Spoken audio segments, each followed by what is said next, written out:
भगवान ने अगर मुझे बनाया है, सबको बनाया है, तो भगवान को मेरी बात सुनने के लिए एक एजेंट की जरूरत क्यों है? एक बिचौलिया क्यों चाहिए बीच में? सीधे मेरी बात क्यों नहीं पहुंचती है? भगवान ने सारी भाषाएं बनाई हैं, तो भगवान को हिंदी क्यों नहीं समझ में आ रही है? उन्हें संस्कृत में ही क्यों चाहिए? भगवान ने सबको बनाया तो उनको एक वर्ण विशेष के व्यक्ति ही क्यों चाहिए बात पहुंचाने के लिए?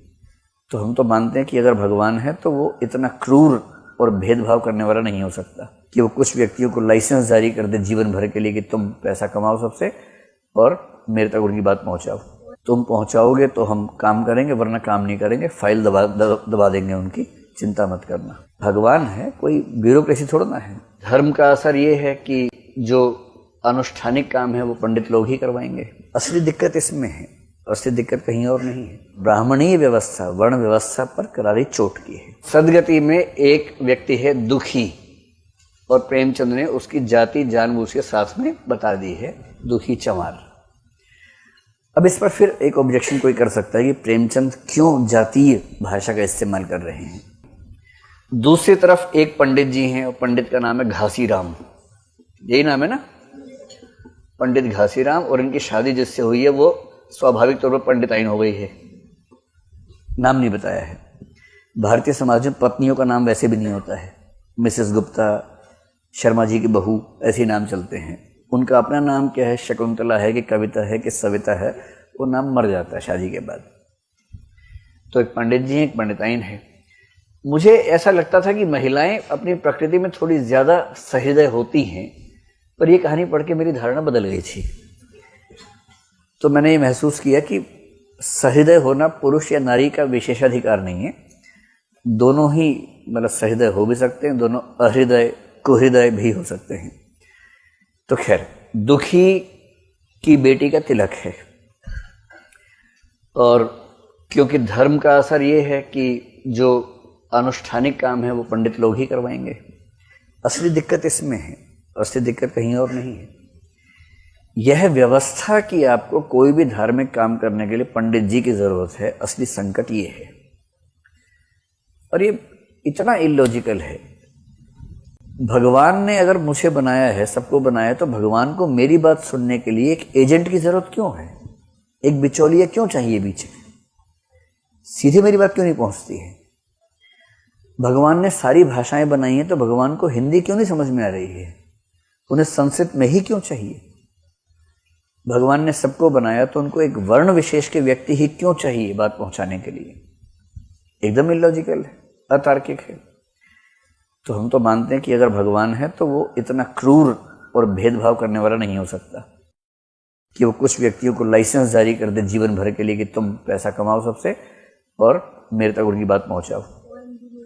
तुम पहुंचाओगे तो हम काम करेंगे, वरना काम नहीं करेंगे, फाइल दबा देंगे उनकी, चिंता मत करना। ऐसा कैसे हो सकता है? भगवान है, कोई ब्यूरोक्रेसी थोड़ा ना है। तो दुखी चमार को तिलक के लिए सगुन निकलवाना है, उसके लिए आया है। पंडित घासीराम ने कहा हाँ निकालेंगे, चलो एक काम करो, थोड़ा काम कर दो, ये काम कर दो, वो काम कर दो। बाद में एक लकड़ी दी बहुत मोटी, इसको काट दो। और वो इतनी मोटी लकड़ी है, इतना कठिन है, काटते काटते बेचारा थक गया है, मतलब पसीना निकल गया, हाँफ गया, ऊर्जा उसमें ज़्यादा है भी नहीं, कुपोषण से ग्रस्त है, खाने पीने को मिलता नहीं है, उसकी जान निकल रही है, एकदम लग रहा कि मर जाऊंगा। खाना कोई पूछ नहीं रहा उसको। अंत में उसको लग रहा चलो चिलम पी के शायद थोड़ा ठीक हो जाऊं, तो चिलम के लिए आग मांगी। पंडिताइन इतनी पवित्र है कि उसको लगता है कि मैं अगर उसको आग दूंगी भी तो बाप रे, ऐसे गंदे लोगों से टच नहीं होना चाहिए। हाँ, अपने घर के सारे काम करवा लेने चाहिए, वो अलग बात है, लेकिन टच नहीं होना चाहिए। इतनी दुष्टता है ना, इतनी दुष्टता है। तो आग फेंक के दी, और जो पड़ गया उसे सिर पर अंगारा पड़ जाए तो आप समझ सकते हैं कि उसका क्या असर हो सकता है।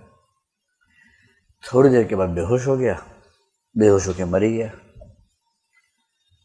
अब पंडित जी को मुख्य चिंता इस बात की कि इसकी लाश को कैसे हटाएं यहां से।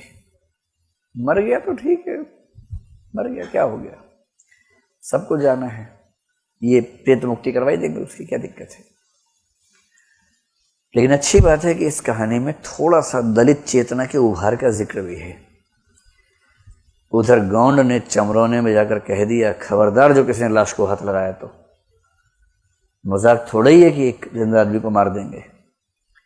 तो ये पहली बार दिख रहा है कि दलित वर्ग में एक चेतना उभरने शुरू हुई है, और उस जाति के लोगों ने लाश को हाथ लगाने से मना कर दिया, हम नहीं उठाएंगे लाश को भाई, हम तो इस बात को सहन नहीं करेंगे, स्वीकार नहीं करेंगे।